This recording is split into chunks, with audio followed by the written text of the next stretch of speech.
because the Uber driver ran off with the cheeseburgers today, we ended up about 30 minutes short of being able to get all the way back to Addison. So we have stopped here in Pauls Valley, Oklahoma, to get 3 takeoff and landings where one of us will be current, and we can fly on into Addison. Man, cheeseburgers have never cost so much. $40 for food that didn't get delivered, and then shutting down an airplane, stopping for these 3 landings. I mean, we probably burned 10 gallons of gas at $5 a gallon. I mean, it's a $100 cheeseburger. It's literally the $100 aviation cheeseburger right there. But we're almost home. What a trip. Man, that plane's nice, and effort level is not real high in there. I mean, every bit of information you ever wanted displayed is displayed in that new setup. The seats are real comfortable. We've come from Calgary to Addison today in, I don't know, it's probably 8 to 10 hours. We've averaged probably 160, 170 knots a lot of the way. We kind of got slowed down for a little while and did 140, but Econo cruised at 11.5, 12.5 a lot of the way. And man, we've seen a large part of the continent over the last 4 or 5 days. You know, went from Addison to Banff, Calgary, and back here. So here we go. I like lights. I do too. You're looking good. 160 feet, 140.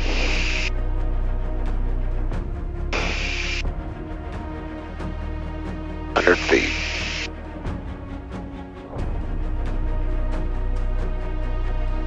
60.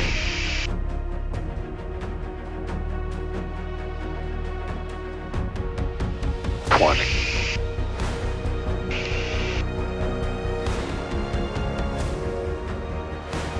You're on.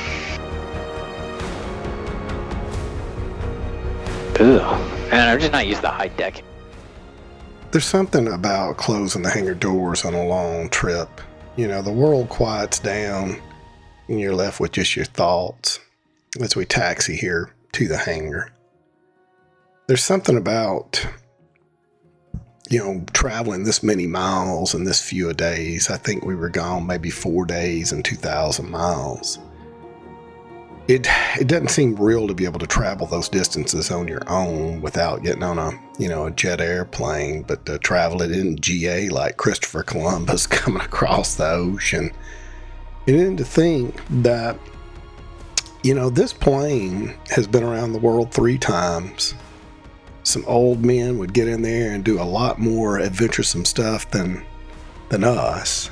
You know, and we'll talk more about that on the channel as we go forward. We'll go to Oshkosh with all the Bonanzas, and you're never around Bonanza guys if they don't come up and say, "Is that Frank Hill's old airplane?" You're like, "Yeah, we just don't know enough of the history of it."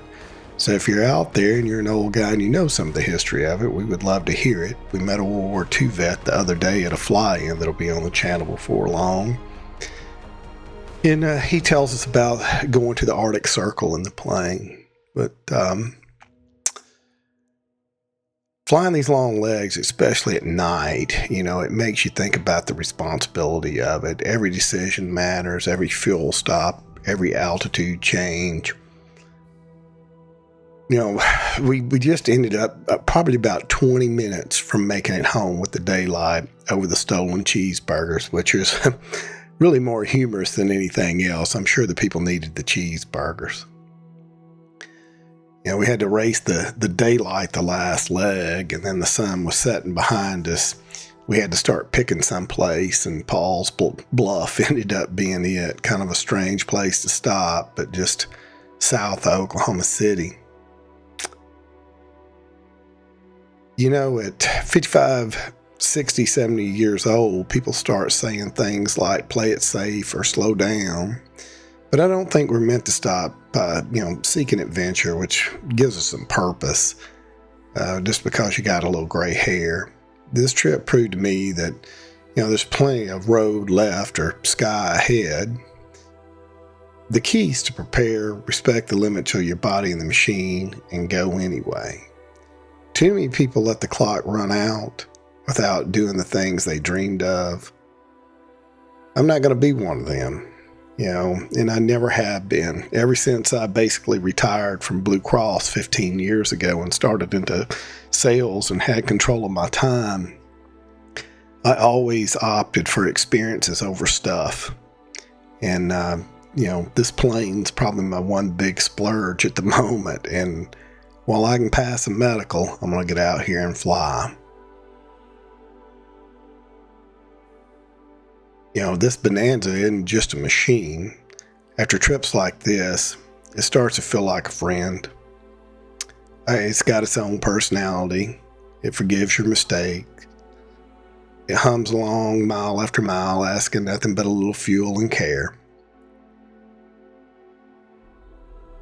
Next time out, you'll see me take my first solo in this airplane by myself, and it's pretty tense. Flew the plane about 20 hours over the course of a week, and I was not pretty tense anymore. After that, I felt pretty well at home and had the rust knocked off of it and started back into IFR flying. As we stand here in the dark with the unpacked bags and hearing the gentle settling of the engine, I'm reminded life isn't about big flashing moments. It's about the quiet satisfaction of a job well done, a promise kept, and another safe landing. Thanks for being here tonight, flying solo but never alone. See you in the next leg.